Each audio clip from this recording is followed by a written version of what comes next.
I understand that, and I know that if it's a different type of strain, that it might be a slow grower or a fast grower, but can you make a statement that... Yes, there is some evidence that breast cancer, on the whole, is somewhat more aggressive in younger women than older women, but this difference is not very dramatic. Well, I understand that, but I do think that it also emphasizes the need to err on the side of doing the most that we can for a group that, with some reservations, nevertheless, is mostly going to be effective. Witness is Dr. Howell, member of the NIH Consensus Development Conference on Breast Cancer Screening for Women. He is chairman of the Department of Biometry and Epidemiology and Associate Director of the Hollings Cancer Center at the Medical University of South Carolina. Prior to his work at the university, Dr. Howell served in several positions at the National Institute of Environmental Health and Sciences and was a visiting scientist and Associate Director of the Radiation Effects Research Foundation, Hiroshima, Japan. Welcome, Dr. Howell. The floor is yours. Well, thank you. Thank you, Chairman Spector. And I appreciate your full statement will be made a part of the record, and we'd appreciate it if you could do your oral testimony within the 5 minutes. Okay. Thank you. Fine. Thank you. I appreciate the opportunity to testify before you this morning. In my capacity as a member of the panel on breast cancer screening for women ages 40 to 49, I would like to describe the process by which the panel is assessing available research and deriving its conclusions. Last fall, panel members were invited by the National Institutes of Health's Office of Medical Applications of Research to participate in the Consensus Development Conference, which was held January 21-23 at NIH. The panel was charged with developing consensus statements in response to 5 specific questions which were posed. The questions were as follows. 1, is there a reduction in mortality from breast cancer due to screening women ages 40 to 49 with mammography, with or without physical examinations? How large is the benefit? How does this change with age?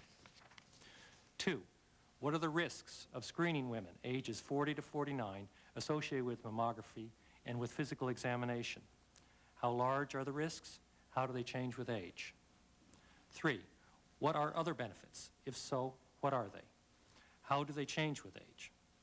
4, what is known about how the benefits and risks of breast cancer screening differ based on known risk factors for breast cancer? 5, what are the directions for future research? The panel was provided with copies of nearly 150 published research papers and reports related to the questions. In addition, the National Library of Medicine provided the panel with copies of over 300 abstracted research papers. Prior to the consensus conference, the panel received abstracts and research papers from the invited conference speakers. During the conference, panel members had the opportunity to question the speakers and receive copies of their slides. The major randomized clinical trials of mammography and breast cancer mortality were represented, and the latest data and analyses were presented to the panel and conference attendees. The consensus panel was made up of individuals from a variety of disciplines, including radiology, oncology, epidemiology, and statistics, as well as representatives from consumer groups. The panel had a preliminary meeting in December 12-13, 1996, and at that time, the 5 questions were discussed and specific assignments were made with regard to the first 4 questions. The purpose of this activity was to prepare a simple outline of the key issues for each of the questions prior to the conference in January. The conference was held January 21-23, 1997. After the completion of the conference presentations, the panel began its deliberations and writing. The completed first draft of the consensus document was finished on January 23rd and was presented that morning to the conference attendees. Comments and questions were offered by conference attendees, and the committee subsequently returned to a working session at which time the comments from the conference participants were discussed and revisions were begun. During this period of work, work was halted in order to accommodate a press conference. At the conclusion of the press conference, the panel adjourned and is now in the process of completing the consensus statement. There are 4 key points pertaining to the panel. 1, the panel was restricted to providing answers to the 5 specific questions in its charge. The panel is currently involved in the completion of its work. 3, the panel has had no contact or interactions with any of the sponsoring bodies, namely the National Cancer Institute, the National Institute on Aging, the Office of Research on Women's Health of the NIH, and the Center for Disease Control and Prevention. 4, the panel's conclusions are the consensus view of members who have a broad variety of backgrounds and disciplines. Thank you. I'd be happy to answer any questions. Thank you very much, Dr. Hull. What is your thinking on Dr. Klausner's comment that the panel overemphasized the risks and underemphasized the benefits? All right, I think this is the first I had heard that comment, and I think what it is... Was Dr. Klausner consulted by the panel? Pardon? Was Dr. Klausner consulted by the panel No. before the panel reached its conclusions? No. As I said, we had no meetings with individuals from the NCI. In fact, we didn't even have, say, a welcoming visit that night. We wanted to stay, perfectly independent from... Don't you think it would have been useful to have had somebody from the NCI there to give you their views? You don't have to take them, but wouldn't it at least be relevant to know what Dr. Klausner thinks about the subject? I don't think that was I can't speak for the Office of Medical Applications and Research, but I think my understanding is it's to be a panel of non-government individuals who will simply review the research literature and the materials. Again, back to your question about... Well, who selected the individuals, if you know? I assume it was the Office of Medical Applications and Research of NIH. And I also understand, although I didn't meet with, a steering committee. Well, I just raised the question because you have Dr. Klausner's very dramatic comment on being shocked. You have the comment which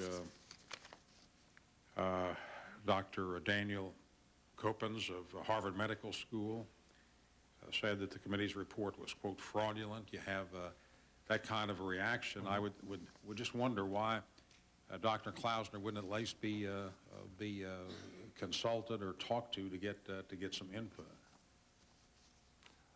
Well, I cannot answer that. We were following the procedures that were provided us by the Office of Medical Applications Research. I should say his question about the balance. You see, we were, as I mentioned in my summary statement, we were directed to answer 5 specific questions. And this was probably a basis of how long the answers were. And the question about risks are not that well known. I mean, the details about false positives, false negatives, estimates of radiation risk, and so on. That is a longer answer because it has more subtopics. What did you think of Dr. Monsi's comment that there wasn't enough time for input, comments from people who were in attendance? We heard a lot of comments from the audience, but I know in every case there were more individuals that wanted to comment on the papers. Dr. Klausner has stated that the National Cancer Advisory Board will meet on February 25th and 26th.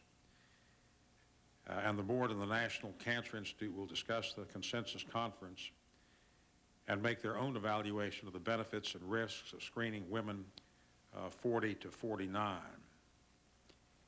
Now we're going to have another group which is going to meet on it. Now I understand in a free society people are able to say anything they want at any time.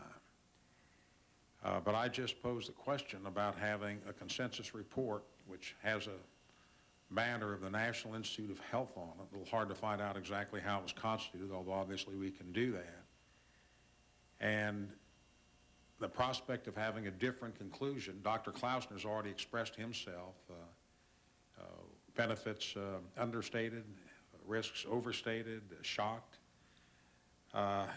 Looking to the future, isn't there a better way to organize our thinking and organize our conclusions, and if they're going to be dissents, to have them in the context of a dissent as opposed to having these different messages go out?